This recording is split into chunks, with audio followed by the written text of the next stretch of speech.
I'll get even with you, Phil, for making me do that video.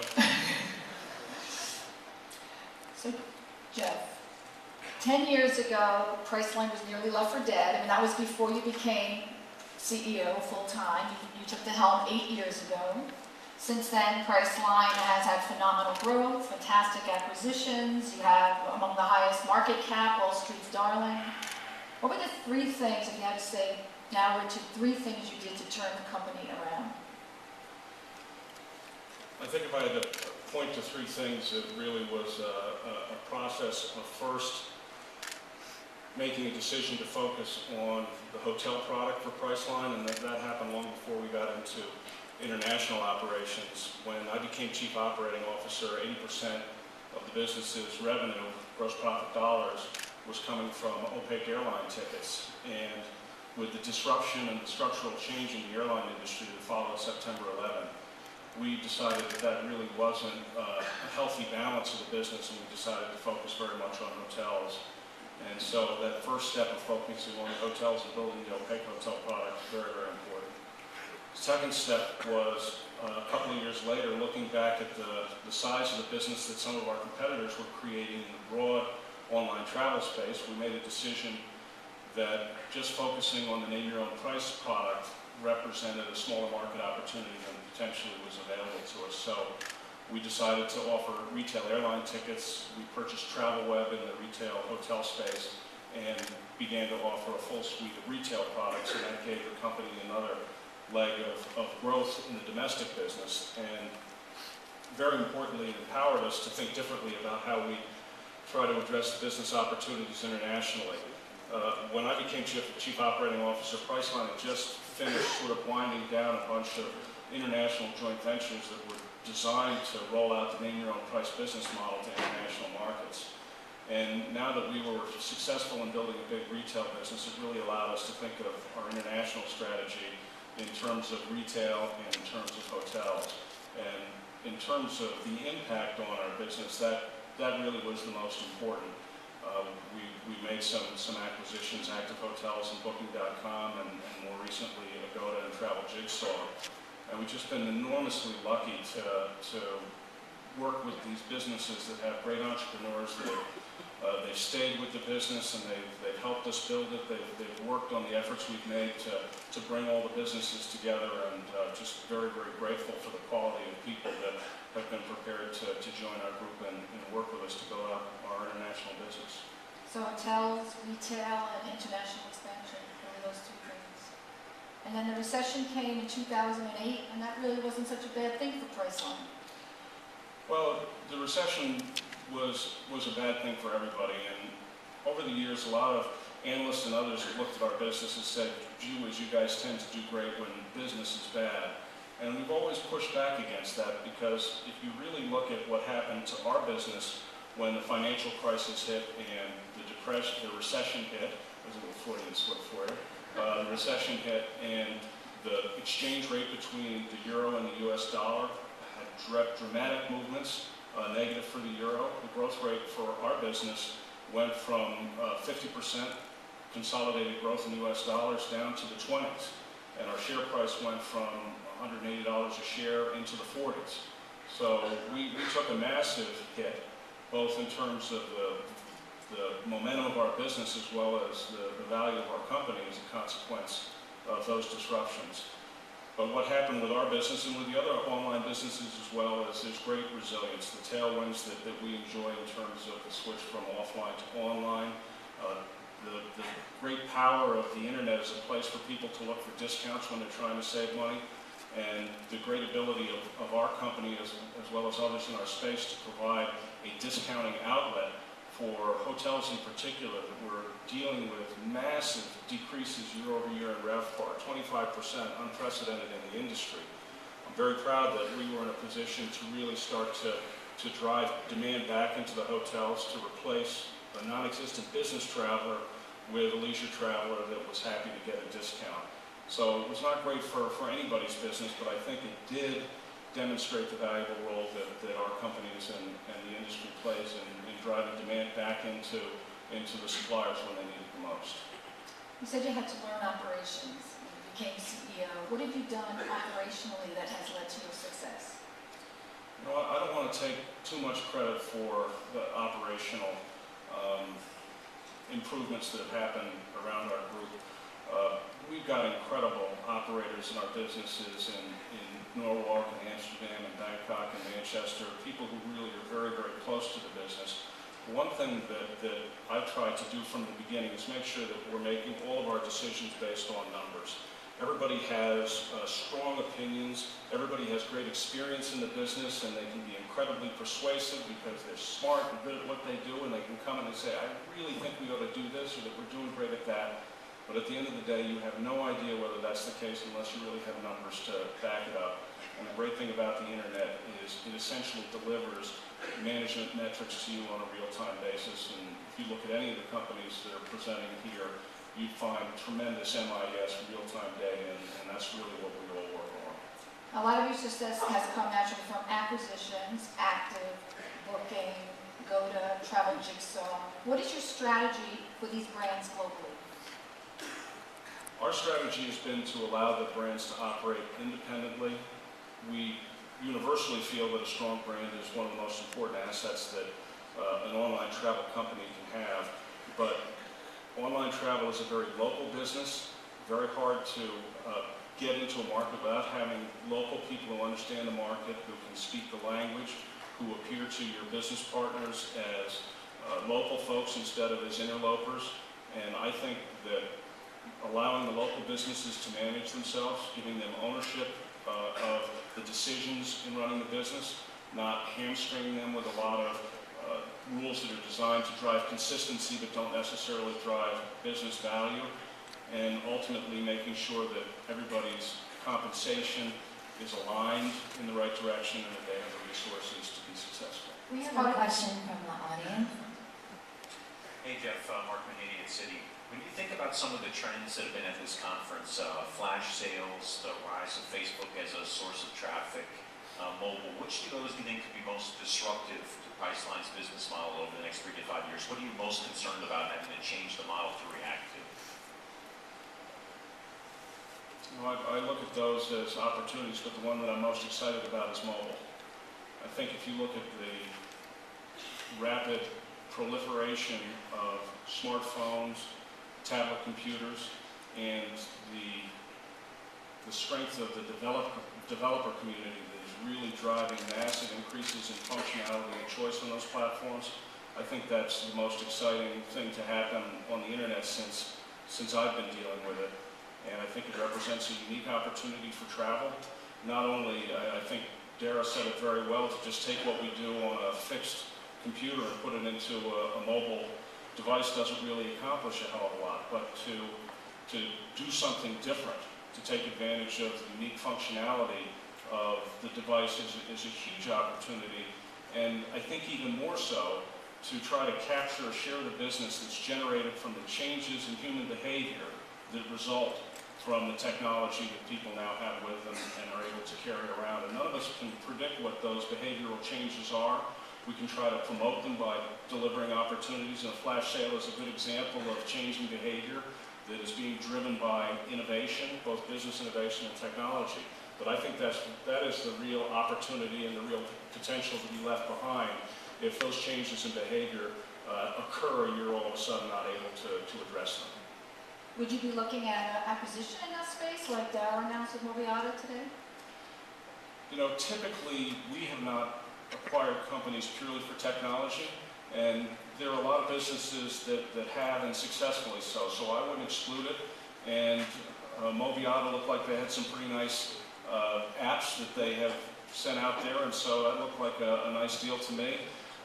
That particular kind of a deal, though, we have gone a little bit of a different direction at our company. We're trying very hard to have the programming resources in-house to do something as core as mobile, and we've been doing that. It's very hard to do, but we've been doing that. Buying a company like Moviata as a way to accelerate that, because those guys are now in-house in Expedia, so I wouldn't preclude it. Let's switch gears a little bit.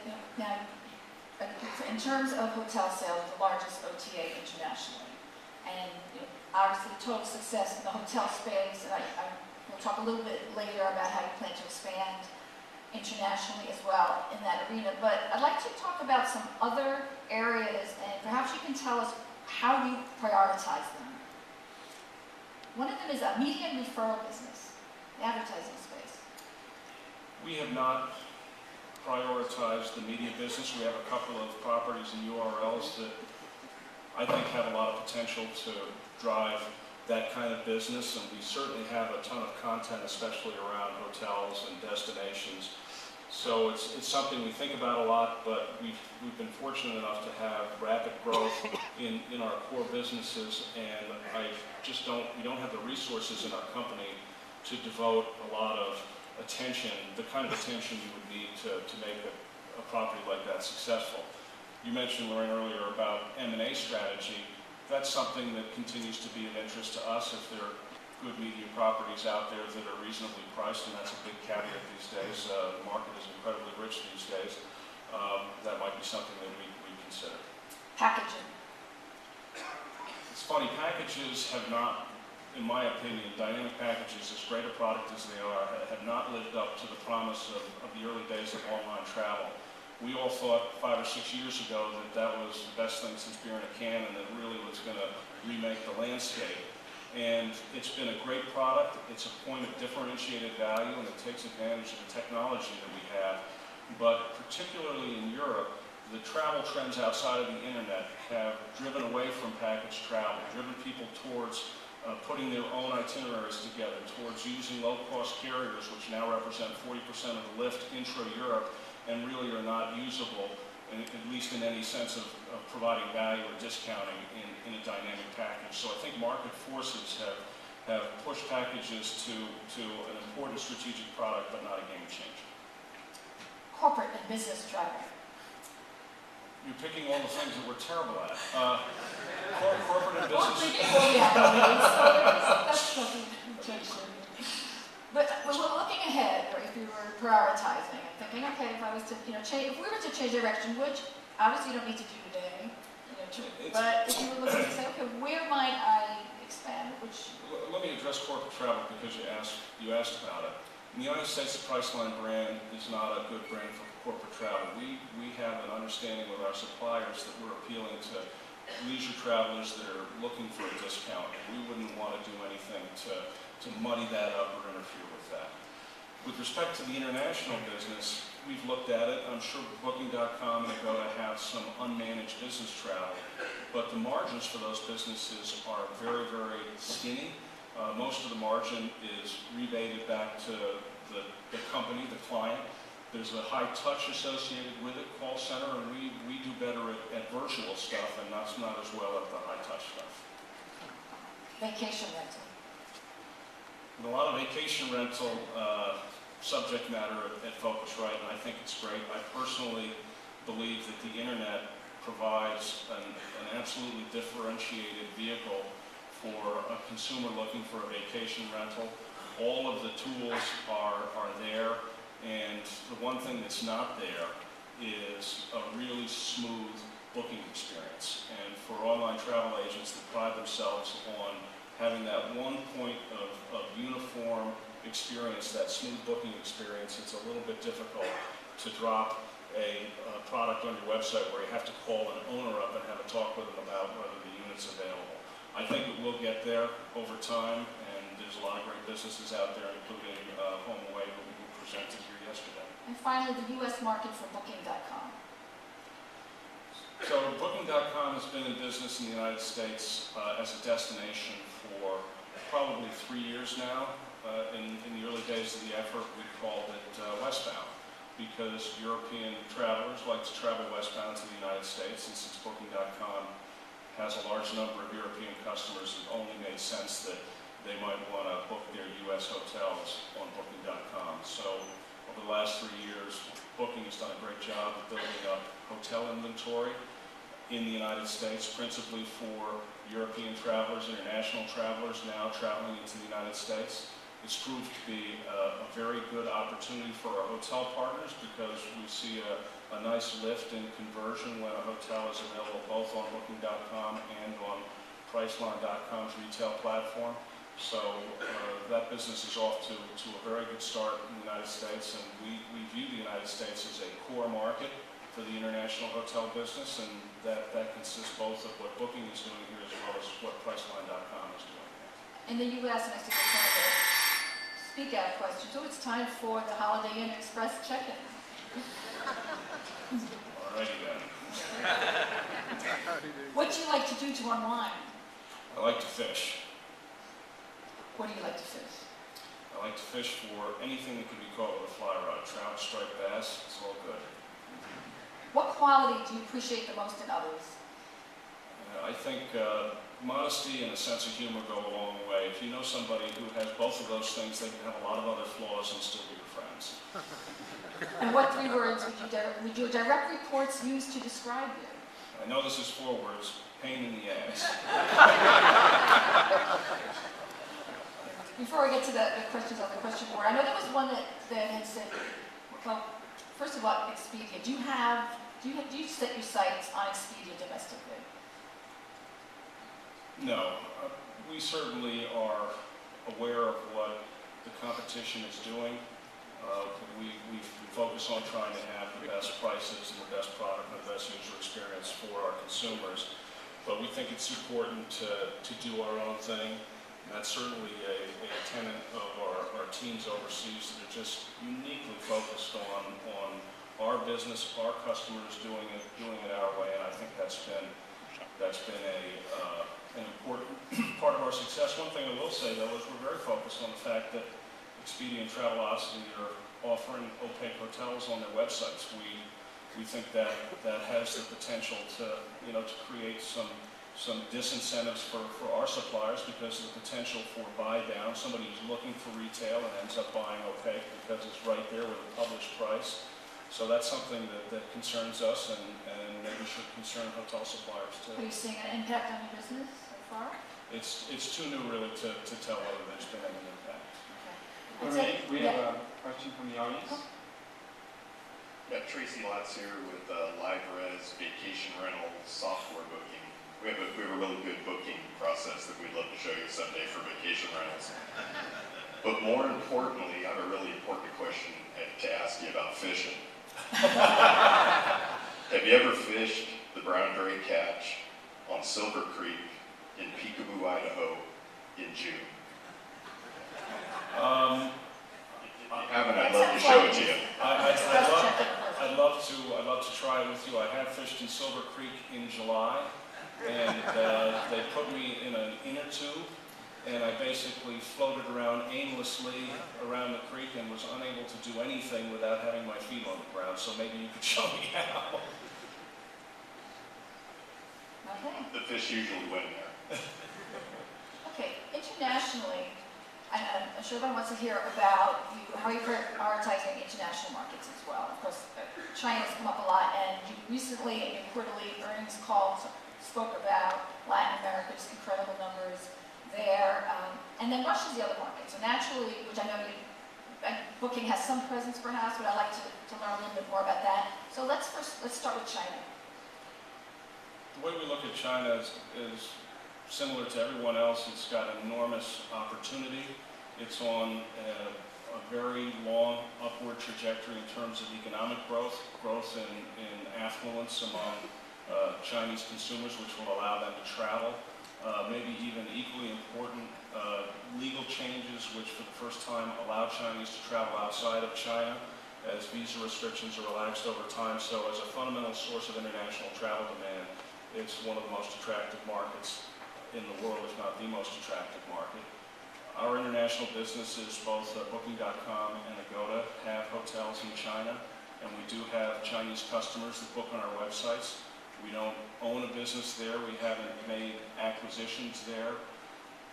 If you look at the way C-Trip has built a hugely successful business, it's on the back of 70% interaction with call centers. That's not something that we do well. We don't have a sense for delivering reservations and paperwork by hand and the sorts of things that they've done to be successful. So my guess is that our participation there will grow over time, but perhaps a little bit more slowly as that market matures and becomes much more virtual. but we're doing business there. We view it as strategically important, and it's growing nicely. Brazil? Brazil, another fantastic market. Again, economic growth, a lot of international travel, a closer connection with our network, our international hotel network, because in Brazil, Portuguese-speaking, Spanish-speaking people in Argentina are traveling to Spain and to Portugal and to North America. They're booking hotels on Booking.com for those destinations because we have the content in their home language. We've recently set up offices in Sao Paulo, and we are building hotel inventory. I gave some numbers in our conference call.